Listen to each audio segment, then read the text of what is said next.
Hi, welcome to this Bible study. We are going to be going through Exodus chapter 19 in this study today. Israel has arrived at Mount Sinai. This is the culmination since Exodus 3 that we're going to talk about when God gives Moses the command, the task, the challenge of going and being his mouthpiece, his voice in Egypt. But one of the signs that we're going to talk about that God gives to Moses is that after you have led the people out of Egypt, you are going to return here to this mountain to worship me. And that's what we see happen today. This is the start of the Mosaic law, the law of Moses. It's also called the law. It's also called the covenant at Sinai or the Sinaitic covenant. We'll be talking about that a lot more in detail next week in Exodus 20 when we dive into the Ten Commandments.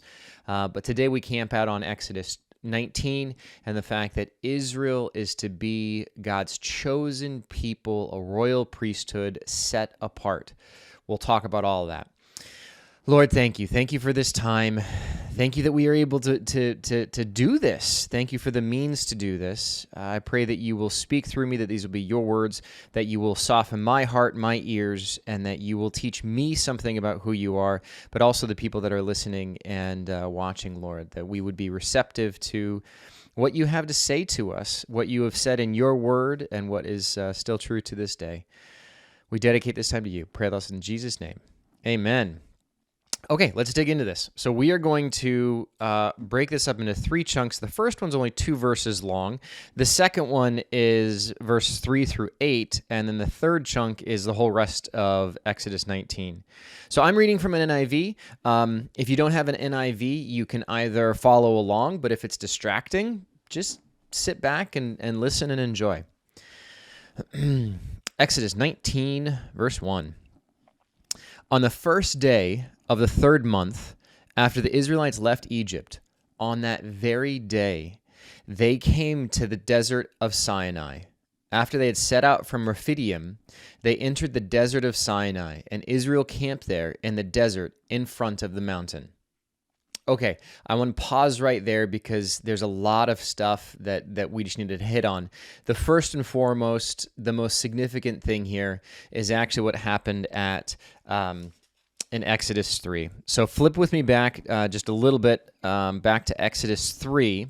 This is where Moses goes up the mountain and speaks to God. God speaks to him through a burning bush.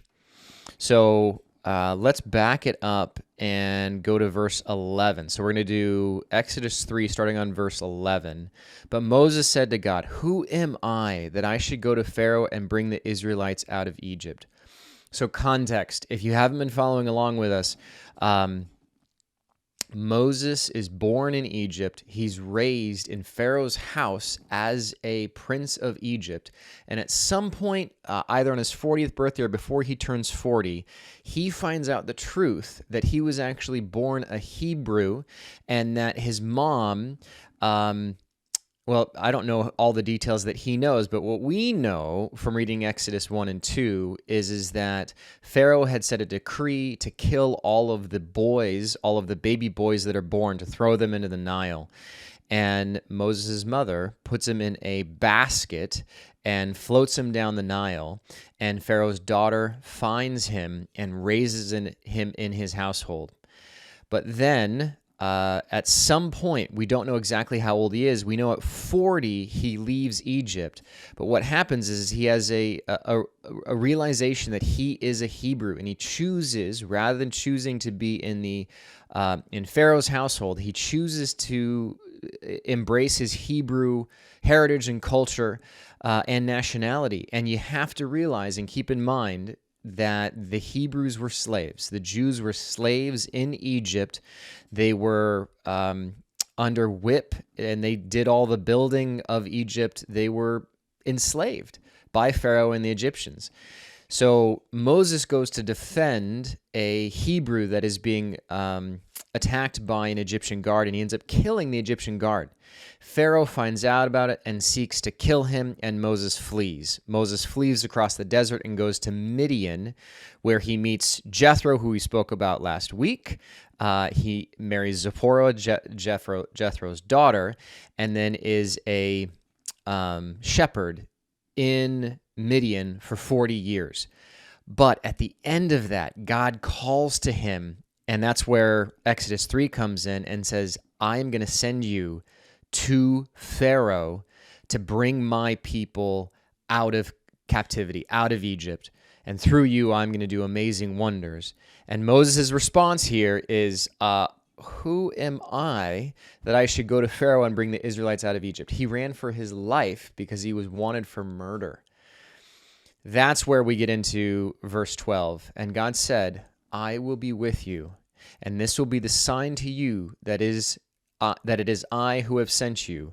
When you have brought the people out of Egypt, you will worship God on this mountain. We are seeing now in Exodus 19 the fulfillment of that promise that God makes. It's powerful. I can't imagine how terrified Moses was. He's probably in complete doubt, which we see in his conversation with God. He says, no, you've got the wrong guy. But imagine that journey that he takes when he heads back to Egypt as a wanted criminal, going back to the place that he fled, not knowing anybody, not having any friends, not having anything. He's been gone there from 40 years. And it had to be terrifying. And to have God say to you that you're going to lead the entire enslaved nation of Israel, which is over 2 million people, you're going to lead them all across the desert back to here. But imagine imagine what went through his mind and his heart and what it would have been like to be back at that exact same spot where the burning bush was, where God first called him into service. It's a great victory. It's a great success. It's an awesome triumph for Moses, and I don't want to pass over it too quickly.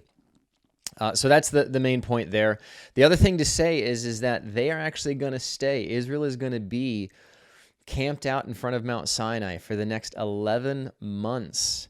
It's in Deuteronomy 10:11 is the next, not Deuteronomy, Numbers 10:11 is when Israel is going to leave Sinai some 11 months later, where they're heading for the promised land. And then, if you know the story, Moses is going to send the 12 into the promised land to scope it out for 40 days, come back, and 2 give a great report saying, yes, we can do it, God is with us, and 10 say, no, we can't. There are giants in the land, we can't do it. And so the nation of Israel doubts, and as a result, God punishes them for their lack of faith. Says, okay, because you didn't believe, now you're going to wander around the desert for 40 years. Okay, that was a long tangent and lots of background context, but I just wanted to make sure we realize what's happening and where we're at right now, and a humongous, significant point that has been hit. So now let's continue reading on. We're going to do verse 3 through 8. Then Moses went to God, and the Lord called to him from the mountain and said, this is what you are to say to the descendants of Jacob, what you are to tell the people of Israel. You yourselves have seen what I did in Egypt, and how I carried you on eagle's wings and brought you to myself. Now, if you obey me fully and keep my covenant, then out of all nations you will be my treasured possession. Although the whole earth is mine, you will be for me a kingdom of priests, a holy nation. These are the words you are to speak to the Israelites. So Moses went back and summoned the elders of the people and set before them all the words that the Lord had commanded him to speak. Verse 8, the people all responded together, we will do everything the Lord has said. So Moses brought their answer back to the Lord. First thing I want to hit on is, you yourselves have seen what I did to Egypt. God has given this command to give to Moses, this statement to give to Moses, this covenant, this agreement to give to the people. And the first thing he says is he reminds them of what they saw in Egypt. He's reminding them of the 10 plagues that God brought down on Pharaoh because of his stubborn heart, and to show his might, his power, and his glory of who God is. He's reminding them, you saw this. You saw what happened. You know who I am. I am that God who did all those things. Remember those things. The other element that I want to say is that I carried you on eagle's wings. Eagle's wings is a picture that is often used in the Bible. I'm going to throw up 7 verses. I'll go through the first 3. And the last 4 you can go through on your own.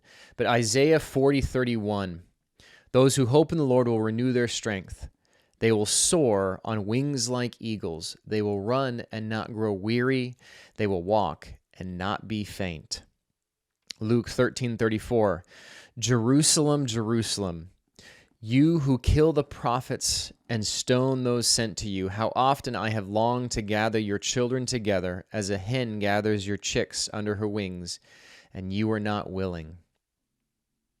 Both are awesome pictures of an eagle and just awesome imagery. Isaiah 40:31, to soar on wings like eagles. But then Luke 13:34, this idea of a mother hen. It's not an eagle, but it's a hen, but it's the same idea of wings wrapping up the wings around her chick.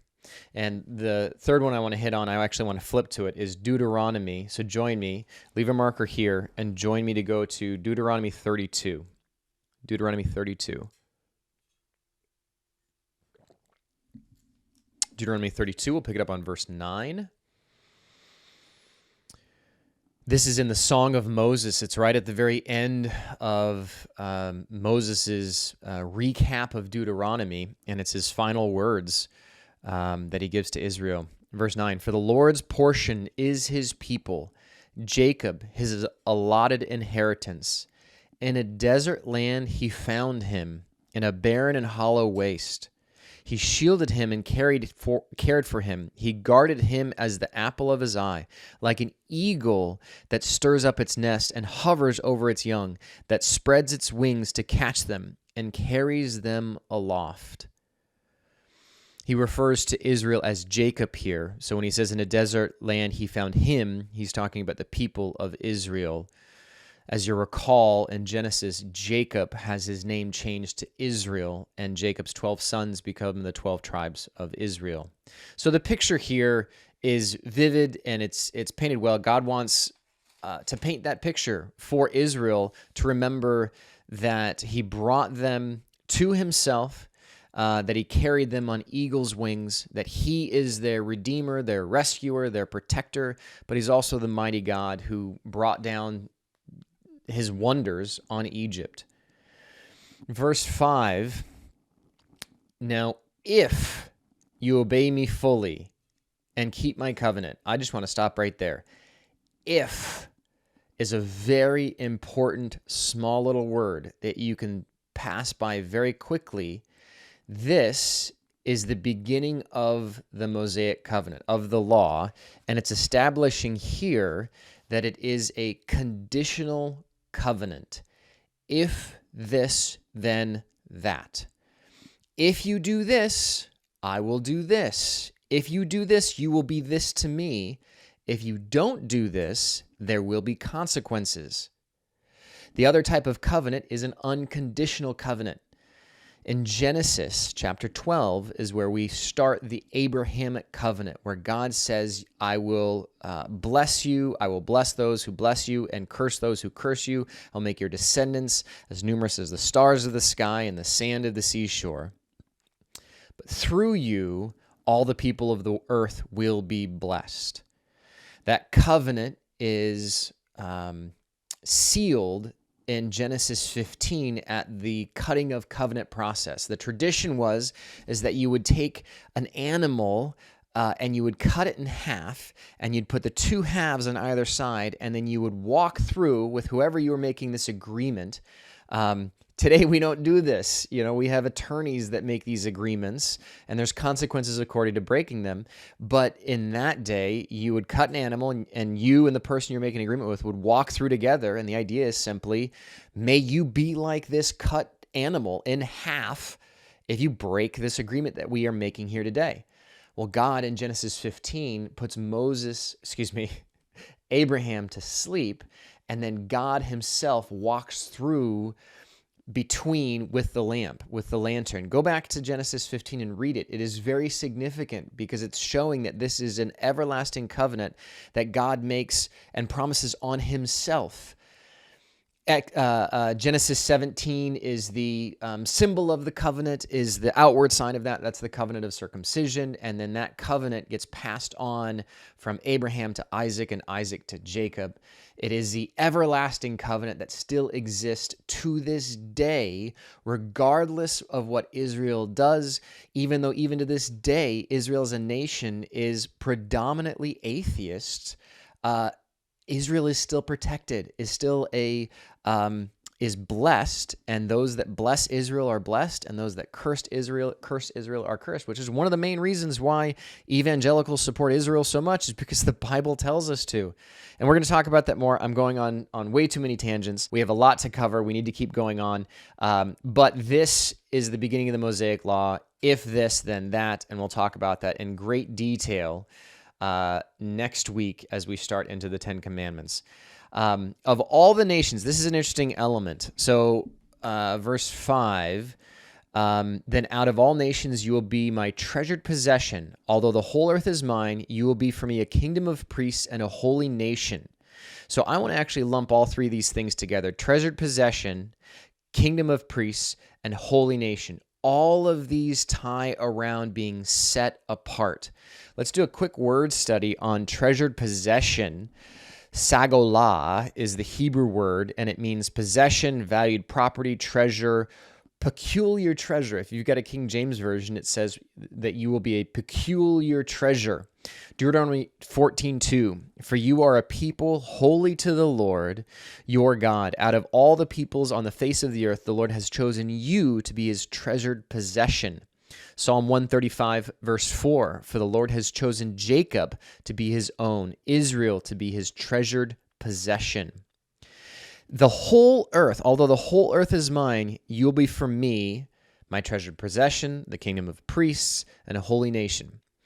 I like that God adds this in.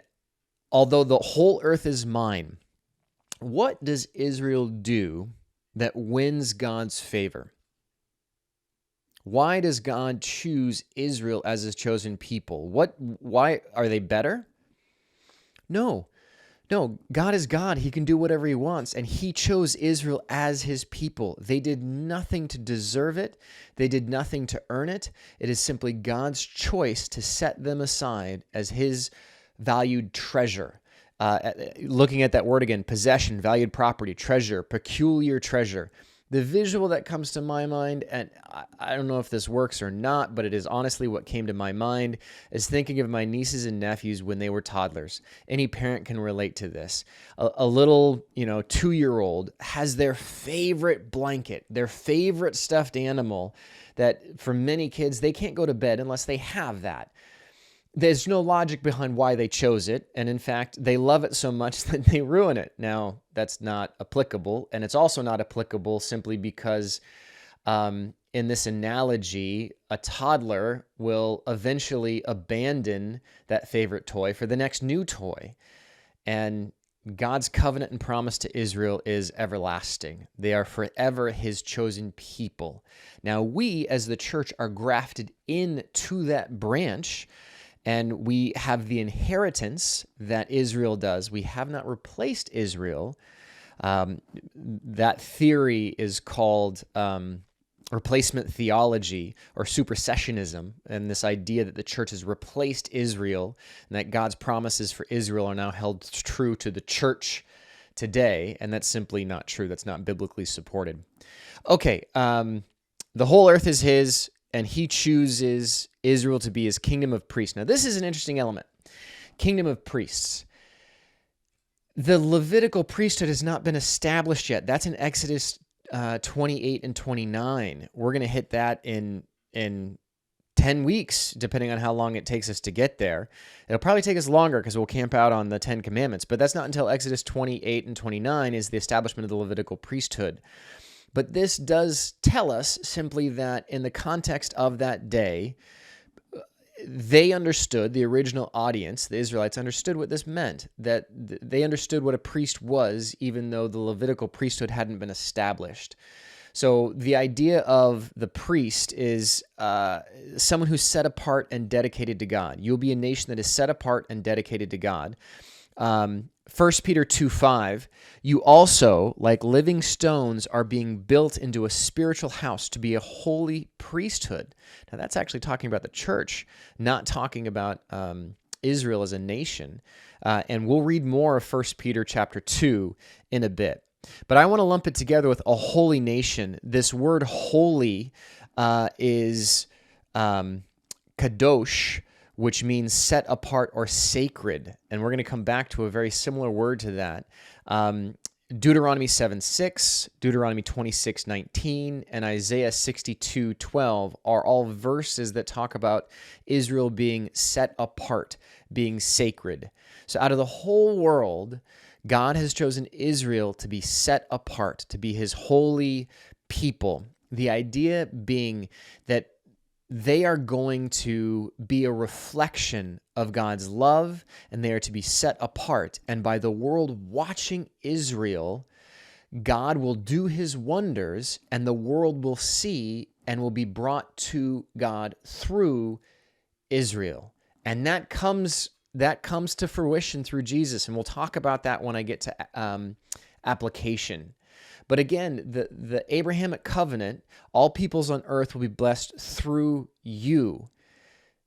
All peoples on earth are blessed through Israel, and that's Jesus. We'll talk about that more when we get down there.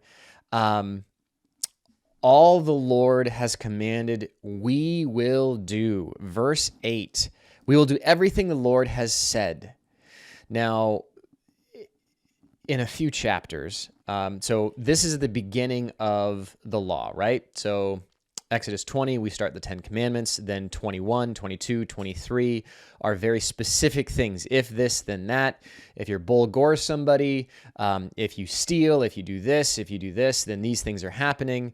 It very clearly is laws, basically, outlining the rules, so to speak. But then at the end of that, in Exodus 24, Israel says, everything the Lord has said, we will do. And again in 24:7, we will do everything the Lord has said, we will obey. And then in Deuteronomy 5:27, tell us whatever the Lord our God tells us, we will listen and obey. So we have 4 instances in which Israel says, yes, we agree, we will do this. We will do everything the Lord has told us to do. But those who have read the Bible before, studied Israel at all, we know they fail miserably. I mean, right after this, shortly after this in chronological order, it's going to take us a while to get there, is the incident of the golden calf, where Moses is going to be up on the mountain for 40 days, and when he comes back, the people have made a golden calf to worship, which goes against the second commandment and also the first commandment, which we'll talk about next week. But it's like it's 40 days pass. I mean, not much time passes at all, and they made this agreement, and they break it. And we're going to see as you study from the whole rest of the Old Testament, as you study this, you see Israel fail miserably. God calls them through the judges, through the prophets, and says, return to me, be my people, be holy, be set apart. And in some instances, they do, they listen, and then great things happen, and then they backslide yet again. And as I've said before, and I'll always say, we are a picture of Israel. Israel is a picture of us. We are no different. Israel is the best of the best at this. We would have failed even faster than this. But it's just interesting that there's 4 different verses that all have Israel agreeing to this covenant. Now, here's a question for you. Is Israel saved by the law? are the people, the Jews, in following the law, if they follow it to the T, will they be saved? Do they receive salvation through the law? And we're going to talk about that next week. No, they don't, and we're going to talk about that. Salvation comes through faith, and we'll talk about Abraham and that his faith, his belief, he was counted under righteous because of that. We'll unpack all of that next week when we get into the Ten Commandments. But it's just something to keep in mind as we continue on. So now we're going to read the rest of Exodus 19. We're going to pick it up on verse 9. Excuse me. Exodus 19 on verse 9. The Lord said to Moses, I'm going to come to you in a dense cloud so that the people will hear me speaking with you and will always put their trust in you. Then Moses told the Lord what the people had said. And the Lord said to Moses, go to the people and consecrate them today and tomorrow. Have them wash their clothes and be ready by the third day. Because on that day the Lord will come down on Mount Sinai in the sight of all the people. Put limits for the people around the mountain and tell them, be careful that you do not approach the mountain or touch the foot of it. Whoever touches the mountain is to be put to death. They are to be stoned or shot with arrows. Not a hand is to be laid on them. No person or animal shall be permitted to live. Only when the ram's horn sounds a long blast may they approach the mountain. After Moses had gone down the mountain to the people, he consecrated them, and they washed their clothes. Then he said to the people, prepare yourselves for the third day. Abstain from sexual relations. On the morning of the third day, there was thunder and lightning with a thick cloud over the mountain, and a very loud trumpet blast. Everyone in the camp trembled. Then Moses led the people out of the camp to meet with God, and they stood at the top of the mountain. Mount Sinai was covered with smoke because the Lord descended on it in fire. The smoke billowed up from it like smoke from a furnace, and the whole mountain trembled violently. At the sound of the trumpet grew louder and louder. Moses spoke, and the voice of God answered him. The Lord descended to the top of Mount Sinai and called Moses to the top of the mountain. So Moses went up, and the Lord said to him, go down and warn the people so they do not force their way through to see the Lord, and many of them perish. Even the priests who approach the Lord must consecrate themselves, or the Lord will break out against them. Moses said to the Lord, the people cannot come up to Mount Sinai because you yourself warned us. Put limits around the mountain and set it apart as holy. The Lord replied, go down and bring Aaron up with you, but the priests and the people must not force their way through to come up to the Lord, or he will break out against them. So Moses went down to the people and told them.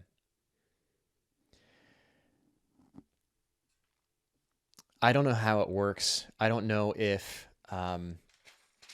once we get to heaven, we'll be able to go back and watch past scenes, like pull up the video and watch, or go and be there. I have a feeling that heaven is going to be so amazing, we'll have no desire to even think or even worry about this world or what's left of it, or what happened in it. But for me personally, this is one of the moments that I would love to be able to have been a witness of. To be able to have seen the Moses and God talking in the burning bush, awesome. To have been able to witness from a distance the plagues down on Egypt, but then to be at the base of the mountain and see the smoke billowing, the fire, to feel the trembling of the mountain. I mean, this is an epic scene that's happening here. And the people were terrified. And I can understand why. When God says, if you do this, you'll be my treasured people, why in the sight of all this that they're seeing, they're like, yeah, we'll do everything you say. As the mountain is covered in fire and smoke and it's trembling, and they can literally hear God from within the cloud speaking to Moses. They've seen everything that happened in Egypt. Of course, they're going to agree. This is also one of the reasons, I'm going on another tangent, I'll make it short. This is one of the reasons why I believe God doesn't make himself known in this same way today, because it doesn't cause belief. You see this and they agree, but they don't follow through.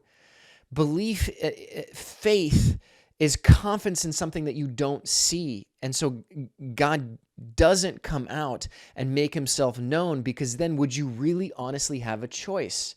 Think about that for a second. If God appeared, just set his foot down on earth and suddenly said, I am God, I am that I am, and all will know me, everybody is going to hear that. Would they honestly have a choice at that point?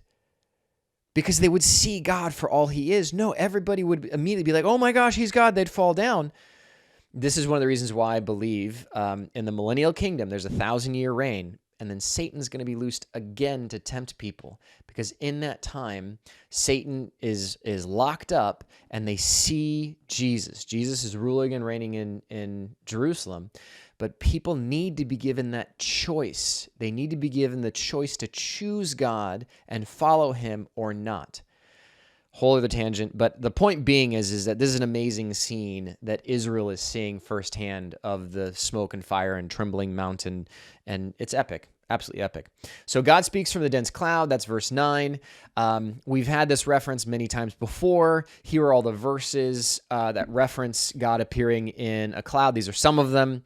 I think it's all of them, but I didn't do an exhaustive search. But so you have Exodus 13, 21 and 22, Exodus 14, 19 through 20, as well as verse 24. Exodus 16, verse 10, Exodus 24, verse 15 through 18, and then Exodus 40, 34 through 38 at the end of Exodus. All of those are references to God being in the cloud. So we see yet again, God speaks from the dense cloud. Why?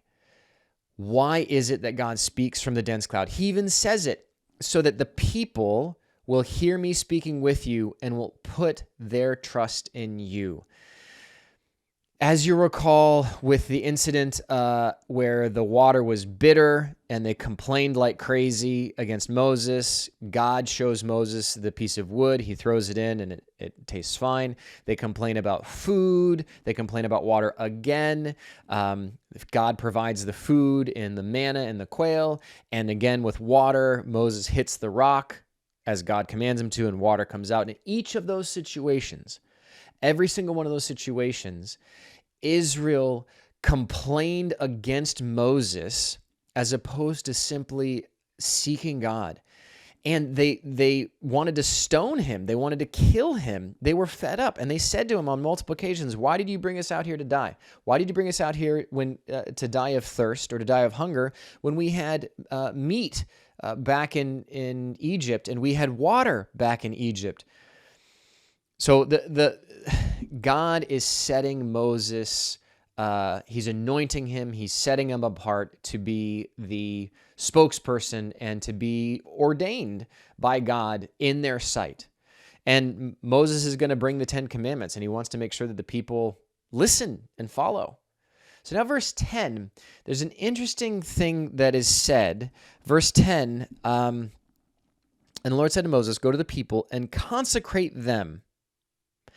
Consecrate them. What does he mean? What does God mean by consecrate them? This is something that Moses is commanded to do to the Israelites. Now we see that he tells them to have them wash their clothes. So this is one element. They're to wash their clothes. They're to prepare themselves. And down on verse 15, it says, prepare yourselves for the third day. Abstain from sexual relations. So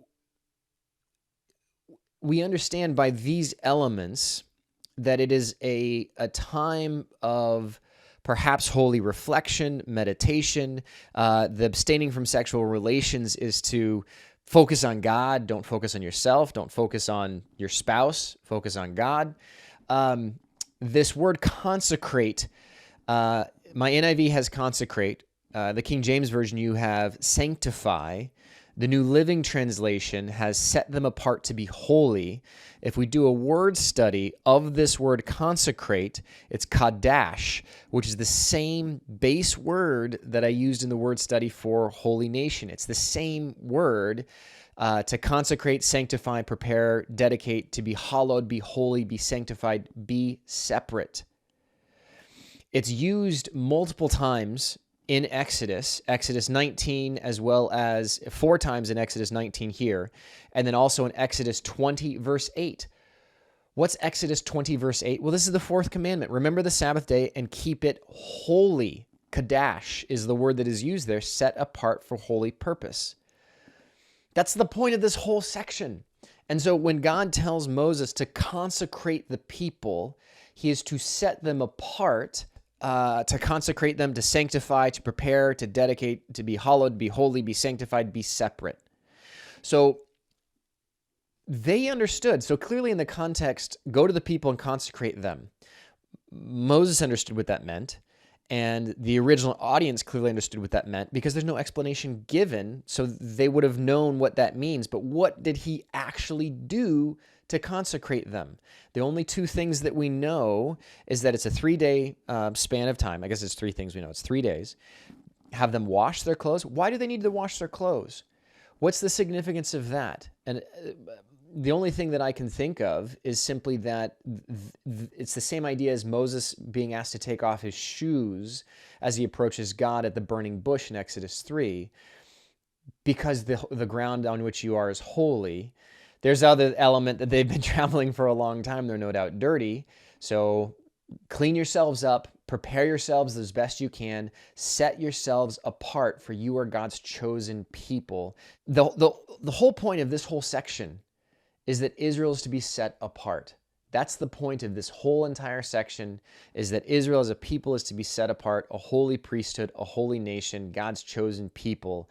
And when Moses is commanded to consecrate them, there's something with that he does that signifies them being set apart. Now, one thing that when I first read Exodus 19, why does God place the limits around the mountain? He says it 3 times. There's 3 verses, verse 12, verse 21, and verse 24, right? So we have verse 10, verse 12. Put limits for the people around the mountain and tell them, be careful that you do not approach the mountain.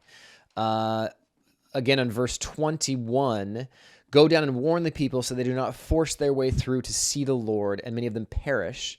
Verse 23, put limits around the mountain and set apart as holy. Verse 24, the priests and the people must not force their way through to come up to the Lord, or he will break out against them. And I think it's just my perspective as being a Christian today. We have the full scope and knowledge of the breadth of God's character as given throughout the New Testament and the Old Testament. In the New Testament, we got Jesus. I mean, he's so approachable. He's our friend. He cares. We learn through the New Testament that the Holy Spirit wants us to present every single care and concern to him, to pray about anything and everything. And God, who is our friend, who loves us dearly, is concerned for every single concern you have. He knows every hair on your head. He loves you abundantly. And yes, that is true. And God is the same in the Old Testament as well as the New Testament. But in the New Testament, there's a focus more so on that forgiveness and kindness and that loving embrace that I'm looking forward to, is seeing Jesus face to face. I can only imagine that song that's done by Mercy Me is a phenomenal song of what that moment will be like when you see Jesus.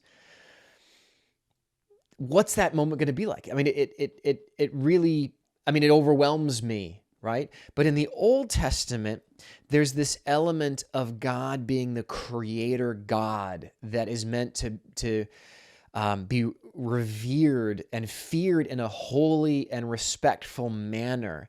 And we see God bring his thunder and fire down on the mountain. And when you look at that, I believe that the reason why these restrictions are given, one, God clearly sets up that if you come into my presence, you are going to die. You are going to be destroyed. You cannot come into my presence. And so he sets these limits.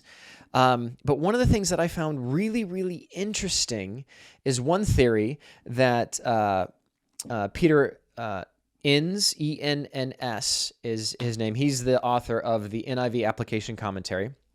One theory that he postulated was this tripartite theory. And tripartite simply is a fancy word that means a three-part system, right? This very well could be a picture of the upcoming tabernacle and future temple. And what that means, what I mean by that is that the tabernacle is going to have three divisions to it. You have the outer court where the general people are able to be. Then you have the inner court, which is the holy place that only the priests are able to go.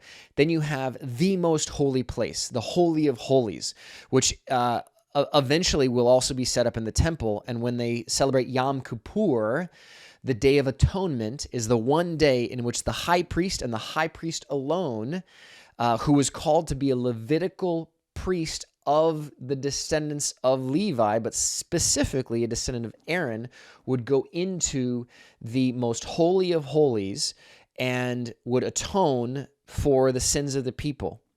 So the picture here that we have in this theory is the mountain, right? Moses alone is able to go up to the top of the mountain. But then we do receive, at verse 24, we see the Lord replied, "Go down and bring Aaron up with you." So Aaron is able to go to the very top. But then there's another verse. We get it in Exodus 24:1. We see the access to the mountain again. But in this situation, Aaron, Nadab, Abihu, and 70 elders are able to come to the mountain. So they have access to the mountain. They're not allowed to go up to the top of the mountain, but this select group is able to come to the mountain. And this very well could be pictured by the holy place, the inside of the tabernacle, the inner court of the temple. And then on the outside, the foot of the mountain. Everyone else is the outer court. The people are able to gather in that area. Now, I got to correct myself. I said that this is a picture of the tabernacle or later on the temple, when in reality it's the other way around, is that God shows this division, the tripartite, and it very well could be that this is one of the foundations behind the three parts that Israel puts into the tabernacle. We'll talk about that when we get to the creation of the tabernacle. The point of this is all these things are pictures of things that are to come. Now, application that I want to talk about is this element of being set apart. That is a point that is clearly being made over and over and over again throughout Exodus 19, is that God wants Israel to be his chosen people set apart.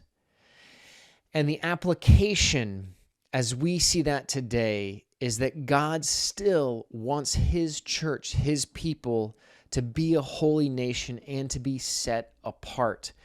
I want to read a few different things. There's three things that I want to read. The first one is from Peter Enns. That is from the application commentary. I just want to read what he writes here because it's well written. Christ himself is the fulfillment of God's intention for Israel. He is God's son, as was Israel in Exodus 4:22 through 23. He, Jesus, is also the fulfillment of Exodus 19:5 through 6. That is, Christ is God's treasured possession, his kingdom of priests, and his holy nation, in the sense that through him the universal call to the nations is finally and fully put into effect.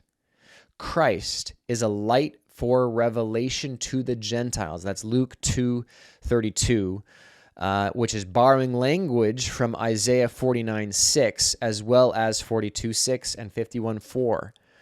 He, Jesus, fulfills this role for the very reason Israel did not. He is perfectly obedient to God. We'll talk about Jesus being the fulfillment of the law next week when we talk about the law itself and why it was given, and we'll talk about that more. But so there's two verses that I want to flip to in the New Testament. The first one's in Matthew. So flip to Matthew chapter 4. Matthew chapter 5. Matthew 5, verse 13. These are Jesus' words at the beginning of the Sermon on the Mount.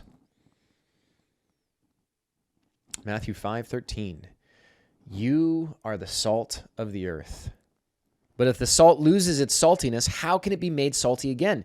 It is no longer good for anything except to be thrown out and trampled underfoot. You are the light of the world. A town built on a hill cannot be hidden. Neither do people light a lamp and put it under a bowl. Instead, they put it on a stand, and it gives light to everyone in the house. In the same way, let your light shine before others, that they may see your good deeds and glorify your Father in heaven. Salt is added to food to add spice and flavor. That's what Christians are to do. We are to be the flavor. We're to be set apart and known. We're to be a light on top of a hill that is seen for others to see. There's supposed to be something different about your life that stands out from non-believers. And now let's flip to 1 Peter chapter 2. 1 Peter chapter 2.